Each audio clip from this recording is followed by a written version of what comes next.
Ladies and gentlemen, we are live. Welcome back to the most recent installment of the Mecca of Banter podcast. I am your host this week, Young Yid Hoove on Twitter. Interesting week as a Spurs fan. A lot of downs, not many ups, mostly downs. Shocker, like that's new. Let's get real. But tasted success this season, and I was hoping things would change. Looks like they're not changing, boys. But that's all right. That is the life that I have subscribed to. Let's check in with the lads joining us this week. Winks, my North London lad. How are we doing? What's up, brother? I'm surprised one of the few good things that you mentioned was beating us in a friendly in Asia. Forgot about that. It was more bad than good still, but It continue. was, and it was a friendly. No, I mean I'm just as we get closer and closer to this Prem season, I am just itching, man. I feel like we're gonna see some crazy transfers when it comes down to the wire. I'm hoping our team makes one more. I know we'll talk about that, but I'm so ready for this Prem season. Good to see you guys. You and me both. I definitely forgot about that preseason friendly, mostly because I woke up probably 10 minutes before it ended. Yeah. So victim Jokerous come on, not do anything, and I felt pretty okay with it. So, Yeah. Oh, you know what? Also, sorry to interrupt, but I know yeah. that we're talking about the City game this past week, and the day that the game was played in the morning, I was at work up at the Rawlings Experience Center in Westport. Saw a group of Villa guys, and I know I texted you guys it, but I have to tell the listeners. Walked by, introduced myself, whatever, real quick. We were kind of like on our way out, and then I flashed my Gunner's thigh tat to him and turned and walked away. I've never felt better in my life. But Most toxic thing I've ever heard. I'm sure they ate that alive. Yeah, absolutely. they were probably like, "Who the fuck is this American?" This Yeah, I was American like, wank. "Yeah, we don't get those kind of shots often, so we have to take them when we can." No, we don't. No, we don't. I wish I would have been a little more vulgar in that moment too. I think it would That have would been have been even more better. English of you for sure. I Yeah. know. Bucci Mane, back on the pod again. What's up, man? Yes, sir, man. Happy to be here. Had a great weekend. Dobes and I played 2 rounds of golf in 72 hours. Great weekend on the course. I'm gonna give him some shout out because I played a whole round barefoot on Friday. It was the best experience of my life. Hitting golf balls barefoot, guys, is different. Nice. It's different. Welcome. Like like he says, you're one with the earth. Like you just absorb the earth's power and you hit the ball 20 yards farther. That's how I felt. Hopefully you washed your feet though, because I hit those chemicals. Yeah, my driver went from 180 to 200. So, I'm excited. Yeah. So, no, it was a great weekend. I'm happy to be here, man. Excited for the transfer talk and City being shit. We are revving up the transfer talk. What do we say? 3 weeks out from the Premier League season beginning. Eager for that. I think the lads are looking forward to getting some midweek footy at our boring regular 9-to-5 jobs, and I know for sure I am. But Dope, how are we doing, dude? What's going on, boys? Back-to-back weeks. Good to be here. To be honest, I've kind of enjoyed preseason. Not because United's like played halfway decent, but like I think I've texted Hoove this. Like for some reason, it's amazing being able to like flip on your TV at 7 p.m. or like an evening game and like watch United. Like the Europeans get to do it all the time because for me it's amazing. It's like you have your whole day, you look forward to it versus having to wake up at 6:30 in the morning and watch it. But yeah, fellas, I mean, United's been okay. I guess you could say preseason seems like it's been better than it has in the last couple of years. Nothing but positives coming out of the United camp for now. But we'll see. We'll see. It's good to be here, fellas. Happy to dive in. Cautiously optimistic. I totally understand that. Yep, I understand that. Nikki, how are we doing? Boys, I mean, I know we've all said it, but I am foaming at the mouth. I need Prem soccer so bad, Prem footy so bad. It is unbelievable. I've watched, I think, more of your guys' teams in the last couple of weeks during these preseasons than I did all of last season, just because I am so excited for this season coming up. I think it's going to be a spicy one. So the fact that we're 3 weeks away, I'm pumped that the pod is revving up and all you guys are back on here so we can chat about it. As always, you can find me on Twitter at Hafey4. But yeah, pumped. Yeah, we've had a slow summer by our standards for sure, but like you mentioned, I mean, nobody bought into the Club World Cup until there were like 4 games left, and then we did, and it was still kind of preseason, kind of competitive. St. Louis has been terrible, so there's been absolutely nothing to get excited about on that side of the ball. So yeah, really, pretty much the reason that we created is around the corner, and our local team, who we all proudly support, played one of those Premier League teams last Wednesday. Aston Villa was in town in St. Louis in Energizer Park, City Park, however you want it to be. Very exciting to what was supposed to be Olaf's former club. 100%. There's just no way that Olaf Hilarious, by wasn't the way. involved in that decision or by either party. Hilarious, and I'm glad he's not here for it. That was a huge concern of ours for a short period of time. Critchley lined up the boys in what felt like a pretty strong starting 11. Quick hits from Morgan Rogers and Ollie Watkins are gonna happen. I think. I don't know if anyone was all that surprised on that capacity. But Cedric getting on the score sheet is huge for his confidence. And all in all, knock on wood, didn't look terrible. Didn't get embarrassed. I didn't get to see a ton of it. So, Hayfie, Doves, I'll let you guys kind of take over here. Yeah, one of the big things for me and a lot of the main takeaway that I took or that I've heard from a lot of the fans who are at the game, and obviously that sometimes they don't know the Premier League that much, and this was kind of their first taste of what the Premier League is like. Everyone has said that the level is obviously way above the MLS, so that was like, obviously we all know that, we've known that for a long time, but it was nice to finally see some of those casual St. Louis fans be like, oh wow, like just the technical ability of some of these Premier League players is way levels above the MLS. But with that being said, a 2-1 scoreline against a team like that, I don't think we played that bad at all. I think you said it yourself. Ollie Watkins and Rogers getting on the score sheet, I think they do that in the Premier League. So them doing it against us, I'm not at all. I do feel bad for our new signing, Tall. He comes in and immediately has to mark up Ollie Watkins as his first duty on St. Louis City. I thought that was hilarious. And of course, he ended up scoring a header on him. So I was like, welcome to the MLS, I guess. I guess. As you're getting dunked on by Ollie Watkins. But all in all, I think we looked good. I was happy we didn't sit in. That was another thing that I was expecting, was us to just completely park the bus and then try to counterattack. I don't think we did that at all. It's honestly what I wanted from our players. Like, you're playing a Premier League team, give that extra effort. Like, Klaus was going back on balls that he was losing and making tackles in the 18. So like, the effort was there by everyone because we were playing a Premier League side. So that was nice to see. And I definitely think we showed up, but obviously we didn't get the result we were looking for, but I think it's a good experience to play a team like that. I'm not gonna lie. This was like I more so watched this game to like scout Villa before the Premier League season than I really cared how St. Louis City played at all.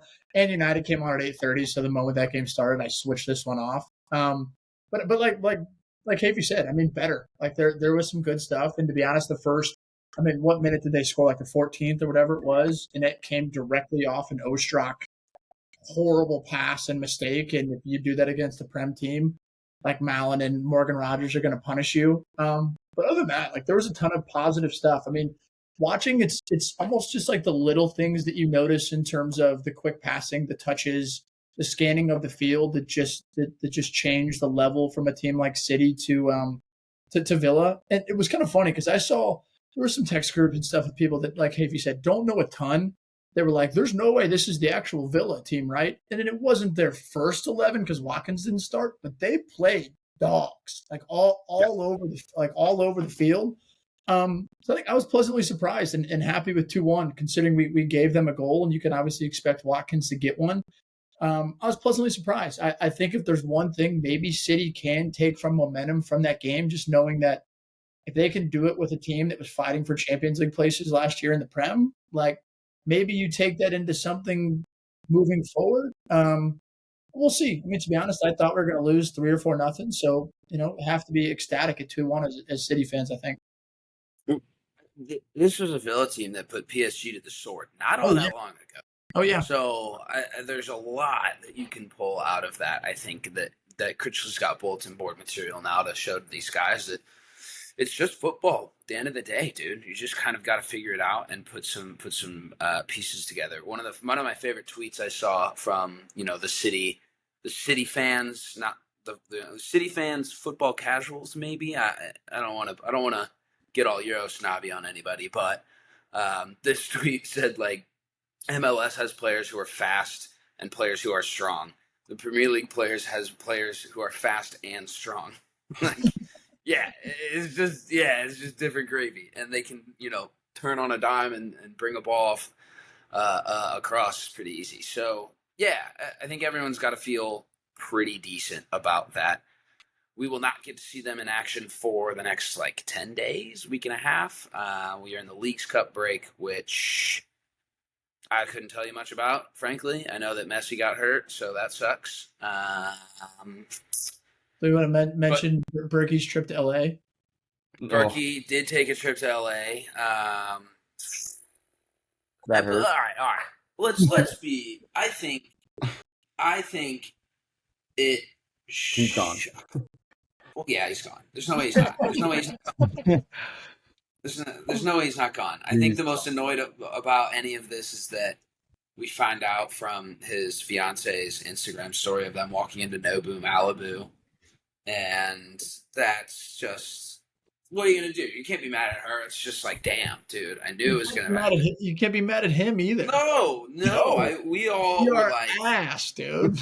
We all were like, he's going to leave. And then as soon as the smallest little inkling of a percentage chance comes through his fiance's Instagram story, I'm like, no, God, no, dude. It should not be how it is, but not surprised. That's pretty much in the cards. And we've talked about this. We literally did a whole transfer thing where we listed 10 players that we'd keep, and we got 9. So at the end of the day, we're not really allowed to be super upset with the incomings and outgoings this summer or next year. It's the whole thing's a toss-up. This roster's going to get overhauled. We may have a new manager. And no one's allowed to be mad. We're allowed to be sad, because we are fans of the players. We're not allowed to be mad. Now, this is the part where we turn to Lutz, and it's like, all right, dude, you better start making it happen, because players and managers have come and gone. 3 years. Yeah, that one portion of this. What's up? I said, yeah, that one hurts. Yeah. I think it just hurts. Well, and obviously it's rumors and nothing's official, and it's a fiance's Instagram story. But I truly do think if he goes, it almost has to be a full reset, because I don't know who's a leader or a captain in that St. Louis City locker room besides him. Yeah, that would be a tough. I mean, dude, if she doesn't put meetings in a caption on the Instagram story, it's a different story. They're at Nobu, Malibu. Yeah. That's fine. That's where he should be, frankly. Hey, business adventure. Maybe he's in the restaurant game. Yeah.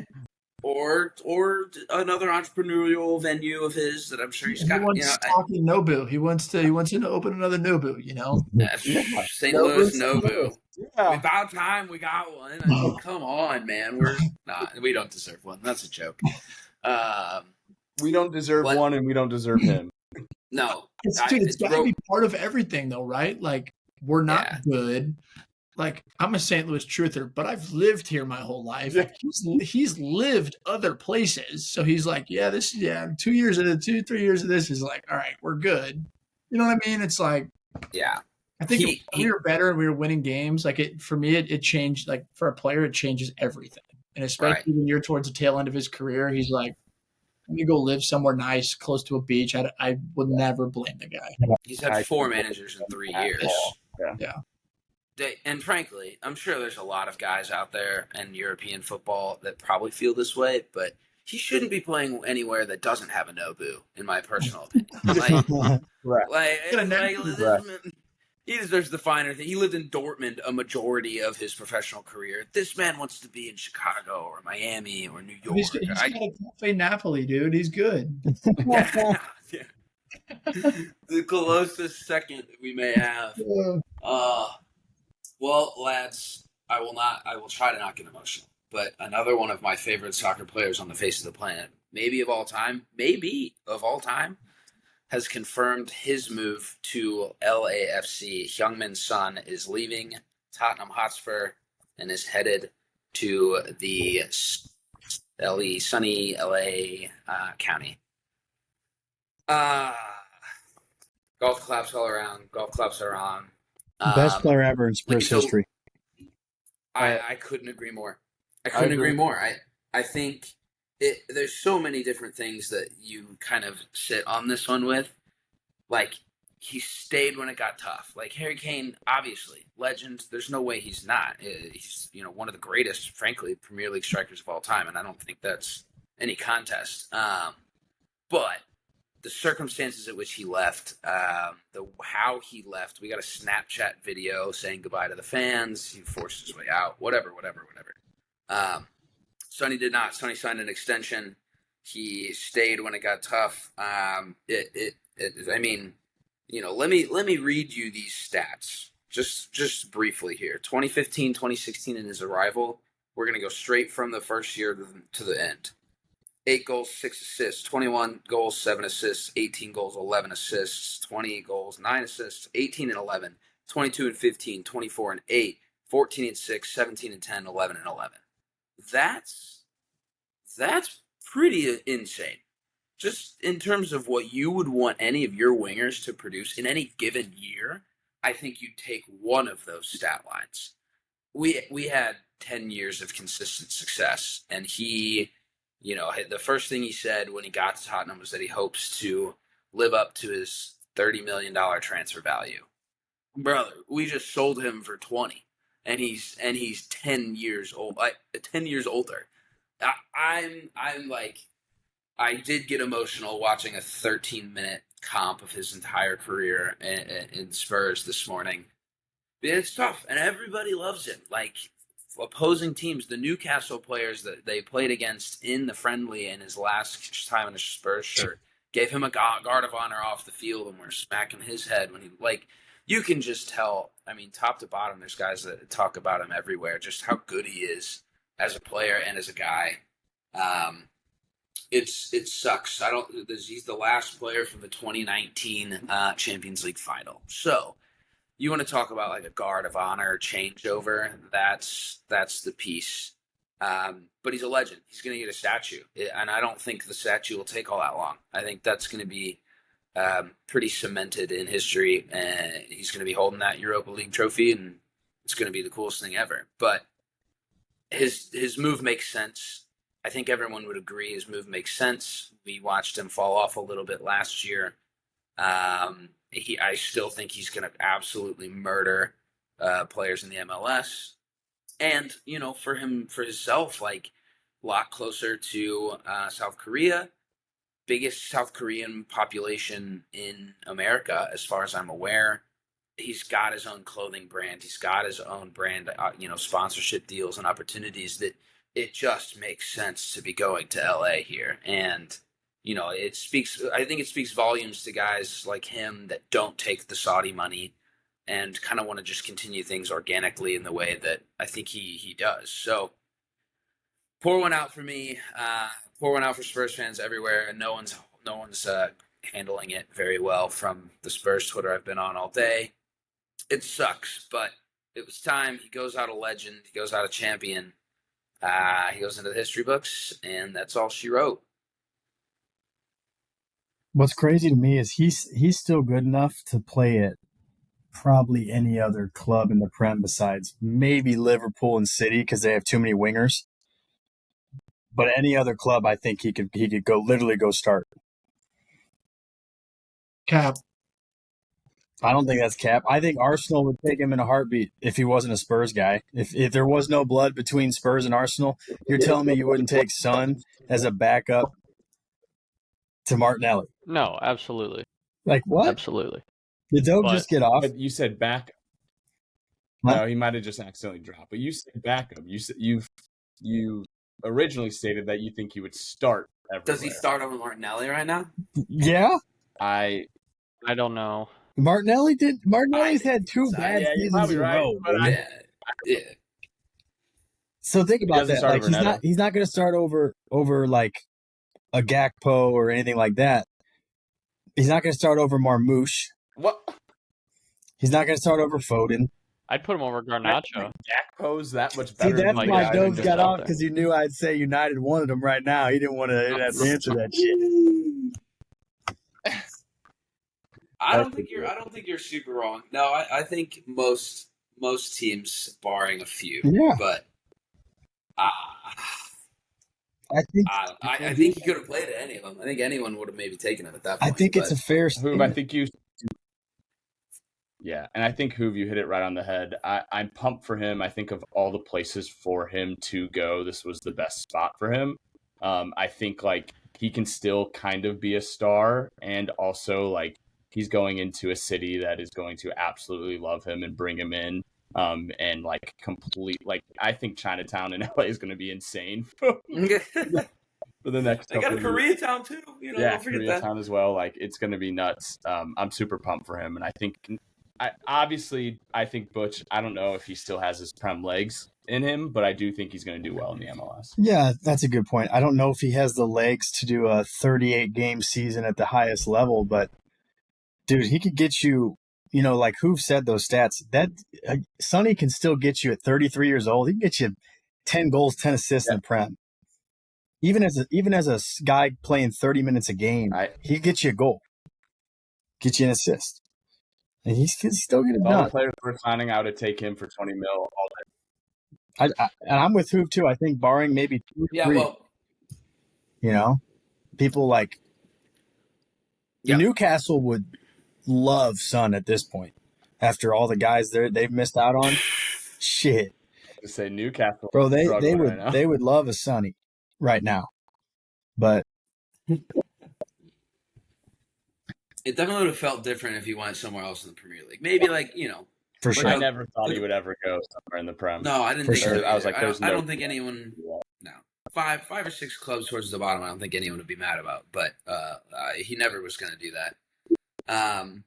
More transfer news on my end before we slide into a little segment for the group. Actually, we'll just make this about my team first, and we'll go into that transfer segment right now. Sonny's gone. James Madison just blew his ACL in Hong Kong. Seoul. Seoul sounds great.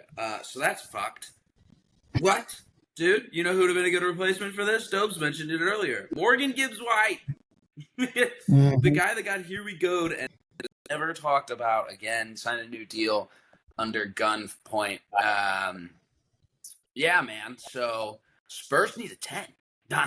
Spurs need Eze. Like, that's it. And it's it's Daniel Levy's Tottenham. It's not going to happen. But if we want to put down, I think the group's decided one player that you think you need right now, or position, but give us an idea. Paulinho coming in was great. I've been hoping for like a destroyer 6. He is pretty much all of that. Hopefully can pass forward a little bit better.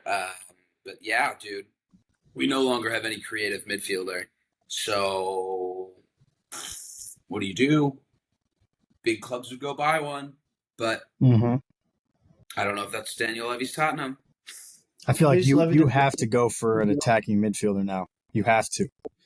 Yeah. I mean, you have. Kulusevski's still out for another 2 months. Yeah. And if you don't, you're screwed. Like, you're royally screwed.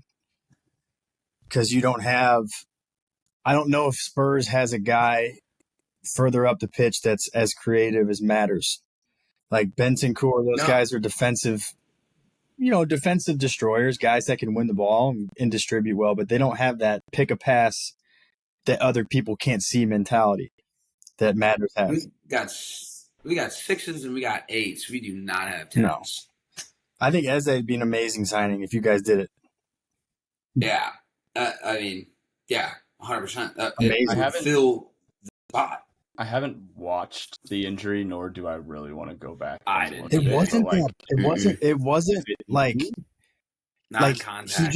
he just planted and his leg was straight. Like he didn't like go to ground right away. He just was pressing and cut, and his leg was straight when he planted, and you saw his knee jar, and all of a sudden he's like hopping and he's signaling to the bench like, holy shit, get me out. And that's how it was. It wasn't like a nasty one, like, you know what I'm saying? Like it was super like uncomfortable. Just non-contact ones, man. They sicken me. They sicken me. I know, dude. All right, well, that's what Spurs need. Dopes. Where's the United transfer business headed right now? Because it seems a little dry. That line's dry. We need. I'm a bit over the Sesko stuff, to be honest Dobby with you. here? Yeah, You guys not hear me? No, I can't see him. Yeah, I can. got you. Oh, I was okay, going to say, I can't see him. there's kind of a mixture in the United camp of who wants what. A lot of United fans want a 9 bad, and yes, I do think we need a 9. And obviously we've been heavily linked with Sesko over these past couple of weeks. Have yet to place a bid in for him. A lot of these Sesko rumors go back to Christopher Vivell, who's our head of recruitment. He used to be the head of recruitment with Red Bull. Actually brought Sesko to Red Bull. So there's kind of been like a rumors spreading around that Amorim wants like a more prem ready Watkins. Vivell wants a Sesko, which, to be fair, Vivell's track record is unreal. He brought Holland to Salzburg. He found Sesko. He brought Gvardiol to Salzburg. I don't know, man. Like, for me, I think I'd much rather sign a midfielder. I think we need a progressive 6. If the price tag of Sesko was going to be 90 million, which Newcastle offered today. There's something that's out there that Fabrizio and Ornstein have posted that Leipzig have a gentleman's agreement with Sesko, that if clubs that he has selected come in for him, that they can reduce the price. But to be honest with you, like if the price is going to get upwards of 80 million for a 22-year-old, like, save your money and go buy a midfielder and then buy a 9. Go buy Ollie Watkins for 45 million. Go buy a midfielder. In my opinion, it's center midfielder, 6, true progressive ball carrier. Believe is the dream target. That won't happen, but somebody like him this summer. To be honest, Paulinho would have been great. But Center fielder Victor Scott III might be available if you needed that. but we need somebody, a progressive 6. In my opinion, it would go progressive 6, probably a 9, and then a goalkeeper. But to be honest, I do like United's transfer strategy. They're not willing to get into bidding wars. They haven't just put out a price tag to Leipzig. Every single transfer they've made, they haven't even entered negotiations until the player has agreed that United's the only place he wants to come. So unless that happens and Sesko says he wants to join us, I highly doubt that United even tries to bid for him or give Newcastle any leverage for us to get in a bidding war. Because it's funny that Newcastle have just offered 80 million and then 10 million in add-ons, and Sesko hasn't even agreed to come to them yet. But yeah, give me a progressive 6. A lot of positives, I will say, in the preseason, but 6, 9 goalkeeper, and I'd be really happy. There's a ton of time. We're linked with a lot of players right now, and I do think we get 1 or 2 more players at least. 3 would be ideal, but we'll see. It's exciting stuff. Good transfer strategy there to just not make moves. I love it. I'm happy for you guys. Not make moves. It's not make moves. It's not just buy or sell anybody. You know what I mean? It's like we don't have the luxury of spending a ton of money. So like our whole goal this summer was changing the perception of how United is in the market. Like, because we have gotten royally, politely fucked in the ass for like a decade straight in terms of transfers, what we've given to players on wages, all of that. And so Ineos's goal, they even, like, our CEO came out with a statement before the transfer window saying our goal is we're going to do smart business for the right price for only players that want to come to United, which means we're not going to give Cunha and Bumo $450,000 a week just because their agent said, can we please have that? So we'll see. I do think that Amorim's on the right track, but we need one or two more pieces. With one game a week, fellas, it changes everything for us. One or two more pieces could be huge for us. You're not wrong. Yeah. Your depth is not nearly as needed as much. No, that's definitely a good point. But from a stark contrast, we can slide over to Chelsea, who are doing quite literally the opposite. They are hoarding, in my personal opinion. They're hoarding players. They're selling them off as wanted and as needed. Selling them off. Yeah, I know. But like the Dewsbury Hall thing to Everton, it's like he played 15 games. Like that's I think let him go somewhere to play. 252 Prem minutes or something like that last year. But that's insane. But Nikki, you guys are doing more business than anybody in the world, and I don't think that's banter or an exaggeration. Nope. And honestly, it's hard to keep track of, if I'm being honest. I totally believe that. 100% believe that. What's missing? What have you guys not picked up that you don't know you need? You do know you need. What's up? Honestly, coming into this and honestly halfway through this transfer market, I think you guys have heard me. I wanted us to sign a center back. That was done. We signed Hato from Ajax, which I'm actually thrilled about. Young talent. I watched a couple of his highlights on YouTube throughout the week, and I was thoroughly impressed. He's honestly kind of a goal-scoring center back. He'll be at Dortmund for like 60 million by next June. What'd you say? Dortmund sold for 60 million by next June. Probably, Yeah. And we'll make money on it again. So that would be awesome. But I obviously, when talking about us buying a defender, I wanted us to buy a little more experienced player. Obviously, we did not do that, and that's not the style that we have presented ourselves in the transfer market. We like to buy young, talented players, 7-year-olds. see if they work, and then sell them. But honestly, I don't have any other crazy positions that I think we need filled. I wanted a goalkeeper, but I don't think that's going to happen. And I think Sanchez is the guy we're sticking with. Donnarumma is apparently available for 30 million. Yeah, I'm serious. Really? They already said that he's the number 2. They just signed whatever his name is for 45 million or whatever this year. And yes, dude, for real. You want me to have a hot take here? What is that? Donnarumma and Sanchez are similar to me. I think Donnarumma is better. I think Donnarumma is better. That's a hot take. But I think the aspect that Sanchez is bad at is with his feet, and I think the aspect of what Donnarumma is bad at is with his feet as well. Sanchez is a good shot stopper, so is Donnarumma. But Donnarumma might be the best shot stopper in the world.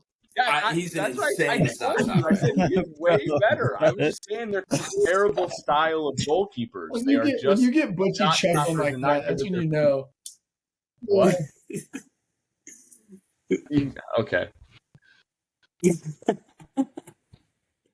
Well, he is available now, so Yeah.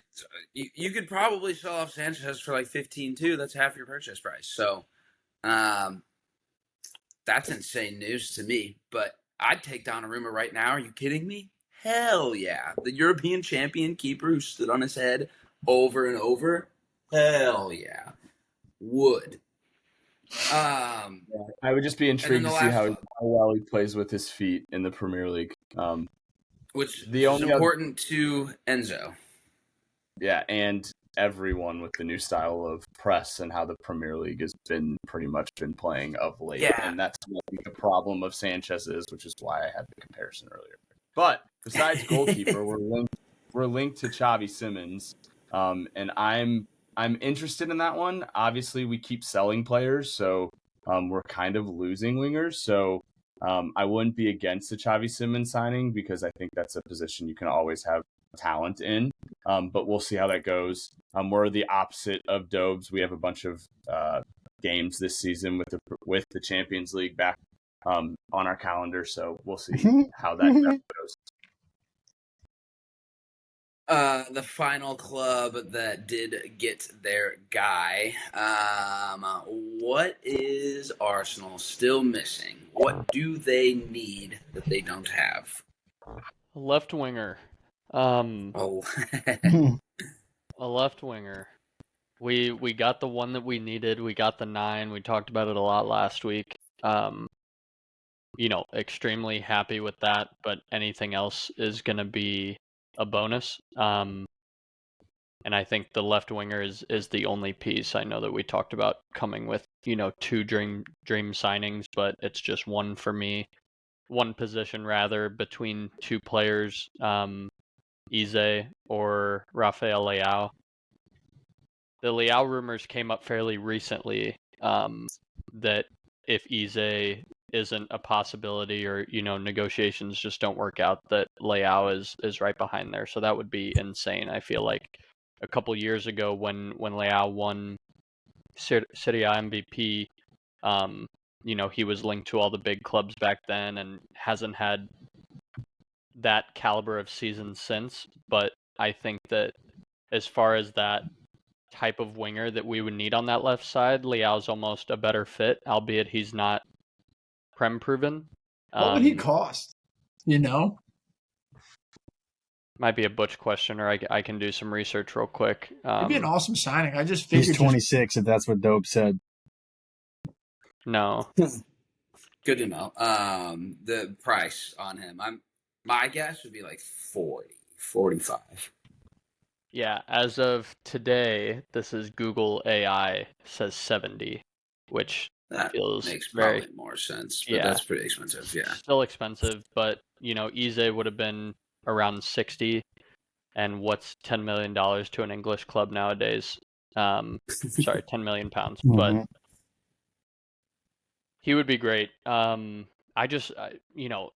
I see on, even from the more reputable, Ornstein or Fab or whatever, we can only know so much about what type of negotiations are going on or what's actually being talked about. So I don't know how much farther or closer we are to securing Ize, and if we don't get him, then Leao would be, that final piece. But I think because Ize's natural position is a little more central, I think Leao would offer an upgraded version of what Martinelli does.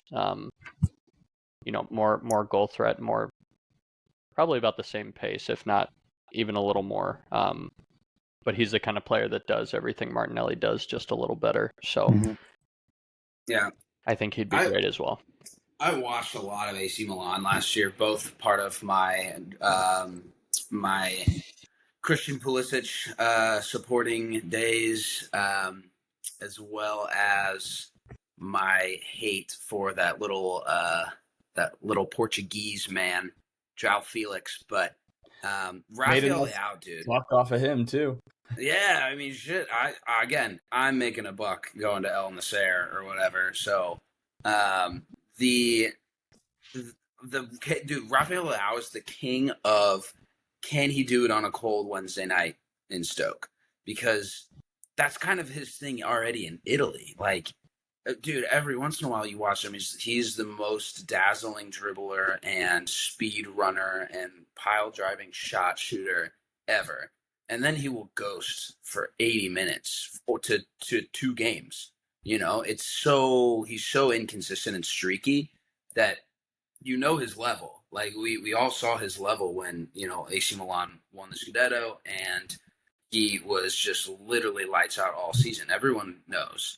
But like, it's just been a consistency thing. He either is the game and takes over the entire game, or you don't see him. I would take him also at Spurs for sure, but it's just that's the thing that I would be a little worried about with him coming in. But that's every player. You know what I mean? At the end of the day, competition could be good for him, though. You know what I mean? Like, it's not like Martinelli shouldn't be a starter, but it's also not like Martinelli is going to give up the spot. I feel like at Milan, Leao is just like one of the first names on the team sheet, probably as he should be, but he might need a little fire under his ass. You know what I mean? Who knows? I think it'd be an unreal. Yeah. Yeah. All we ever ask of our teams is competition and depth. For sure. And that's spot on. And Martinelli would, definitely challenge for that. He doesn't want to go anywhere either, as far as I know. So Trossard isn't out either. Right. I he's like the best left winger in that Spurs game. I'm being serious. Did you watch? Yeah. No, but I think What is he? Reese Nelson, the preseason legend. We all Preseason have Pirlo, those guys. baby. Yeah. Oh yeah. But I mean, even last year, Trossard was our best player in preseason too. Actually, I think the last couple of years it's weird, really, really weird. But I think that as far as the way that we sub on that left side, Trossard, if we sign a player like Leao, Trossard will be the player to come on after him because Martinelli and him play so similarly.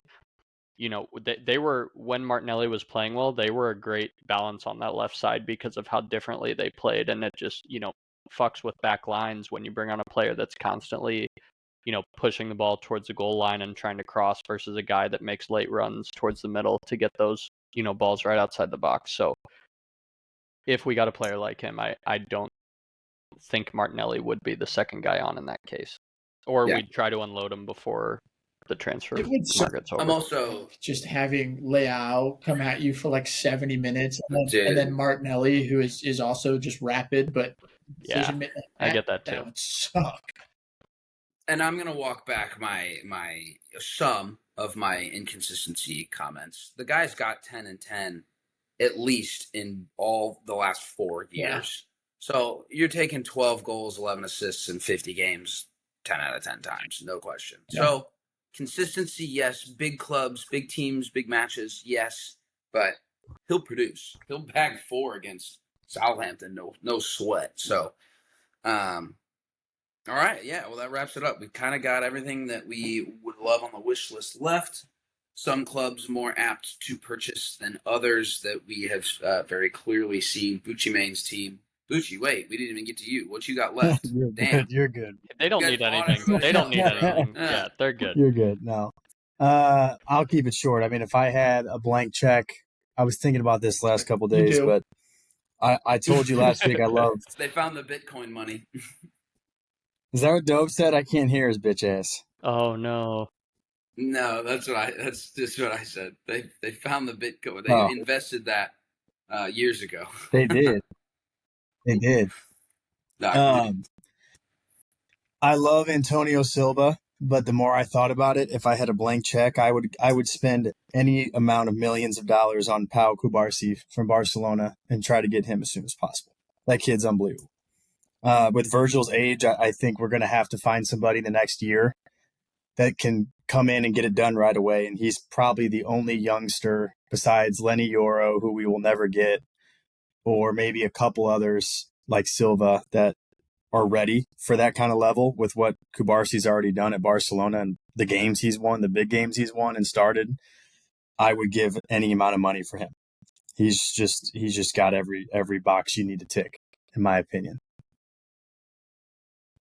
dude, he is a baller, Mhm. and I'll give Henry for first shouts of recognizing that talent. He said a long time ago, he's like, if any of you guys seen this 17-year-old texted in our group, he's like, this kid is balling for Barca. He watches Spanish league a lot more than me, but ever since then, it's been pretty incessant. The kid is so sick. He'll It be a- can't.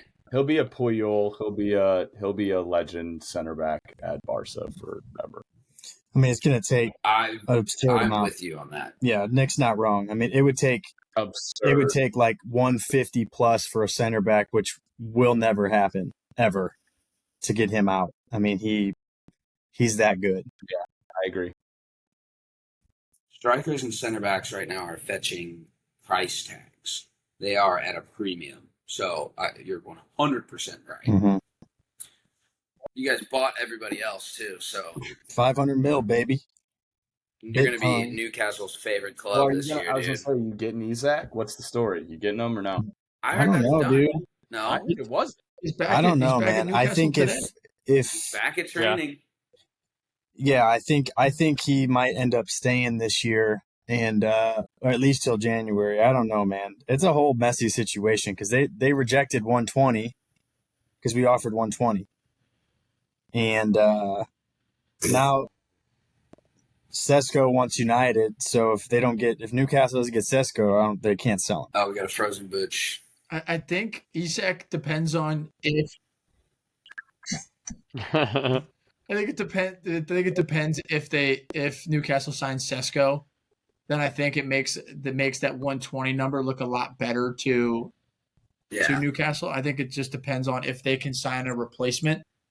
But then again, like he's got years on his like why he's 150 is like Prem proven. Like they bought Wirtz for what 110? Wirtz was Wirtz 110, Bucci? Yeah, like maybe 120 105 with add-ons. Yeah. Dude, all the stuff we see, it's either pounds, euros, dollars. It's And these are all just random numbers. It depends on the club too. Yeah. And dude, imagine being Newcastle and just being okay to turn down $120 million offer. Like, in what world, dude? That's insane. I also think, we don't have to dive into Newcastle, but I was talking with Lipple the other day because he was reaching out to me about some of the signings. He's not been doing good. No, hasn't been doing good at all. But like they also they're in Champions League next year. They're gonna need some depth. Like their midfield, if one of those guys goes down, like they're in shambles. Like I think they need to make a lot more signings. So the fact that they didn't accept that offer of 120 million so that they could then go and spend it on a bunch of depth players that they need is shocking to me. Shocking. I think nobody just wants to live in North England. Yeah. Could be right. You could be right. It's like one of those things. People are like, "Why aren't players choosing us?" It's like, lads, because nobody cares of you outside of Newcastle. Nobody cares about you outside your fucking 20 square miles of city. Dude, speaking of North England, did we see Granit Xhaka sign with Sunderland? Dude, what? He did. Could not leave Ten Hag. Sunderland till I die. Dude, he ditched Ten Hag so fast. And then the video I saw on Twitter was sending me, they were like quick hit questions with Granit Xhaka, and they were just throwing questions like, who are you most excited to play with here? What do you know? Like, what do you think about the stadium? What do you think? And all of his answers were like, I'm excited to play with everyone. What's one word you think of thinking of the Stadium of Light? And he goes, fire. He's like, what do you think of the fans? Love them. He knows absolutely nothing of what's going on. He heard his agent say, "Get rid of Ten Hag." He said, and then asked where Sunderland was. He's like, "Sure, I'm down. I'm down." Sunderland in the random part of North England. Oh, well, I think that concludes it, lads. We've all got wish lists. We are all ready for the season to begin. Hopefully, those players get in. Personally, I think we're in for an insane season with the transfers we've already seen. Regardless, yeah. I think the quality, top to bottom, even some of these lower level clubs, dude. I think everyone's gotten better with their signings. So I'm really excited. I think it's going to be a good league or a good season for England. It's going to be great for the banter. The boys are going to be up for it. Who's finishing 17th with the trophy this year? Who's finishing 16th without one? Who knows? We could have a whole nother round of that. It was exciting. I hope it's not me. And it could be. But signing off. Make sure to follow us on the socials. But you got a factor cap? Quick one? Huh? You got a quick one? Quick what? Factor cap.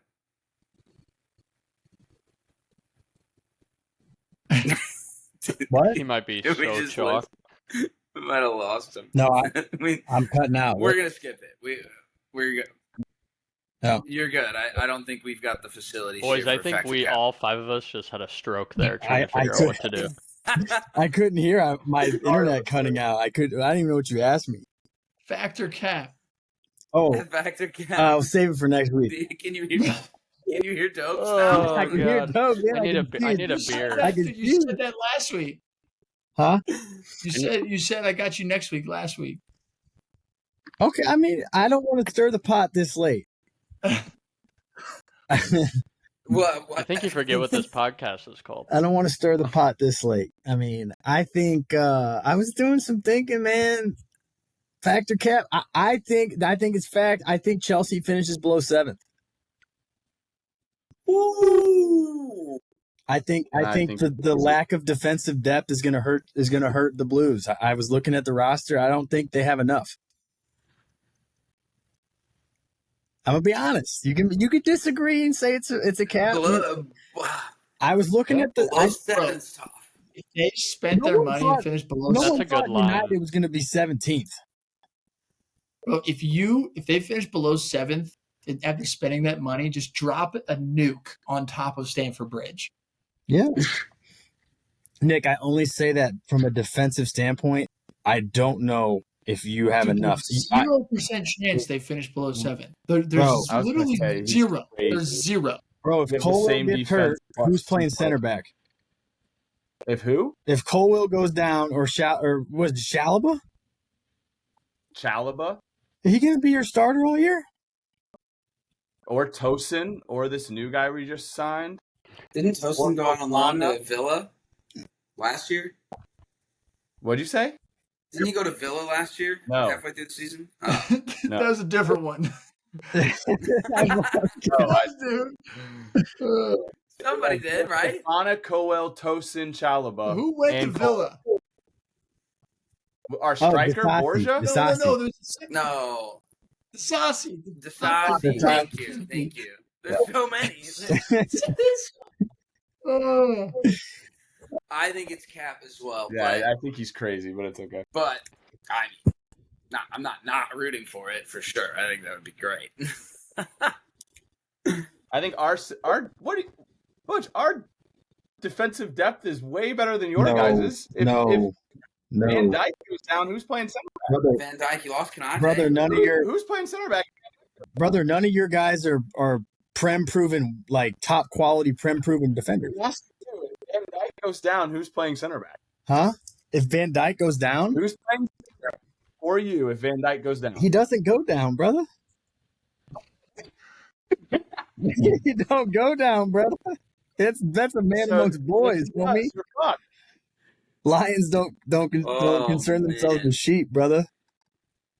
Hey, that's your only comeback, then have a great season, Butchie. Bro, Van Dijk played all 38 games and played every minute in the league last year. He ain't getting hurt. I respect Virgil van Dijk. I'm just saying, you're talking about depth and defense when your team has way worse depth than my Brother, our wingbacks, we have 4 wingbacks that would plug into your team tomorrow. Okay, what about center backs? We got Verge, Kanate, Gomez, and Reese Williams. Big trust. Big time. Yeah. Make That's sure to why I follow do us on the here. socials. TikTok, Instagram. You never know which one of the tweets I send might pop off. We're active. Hit us up. You get to watch the joys of virtual podcasting if you watch us on YouTube. Yeah, always a great one. Always happy to host the boys here today. Thanks, lads. Well done. Cheers. Cheers, boys. Cheers.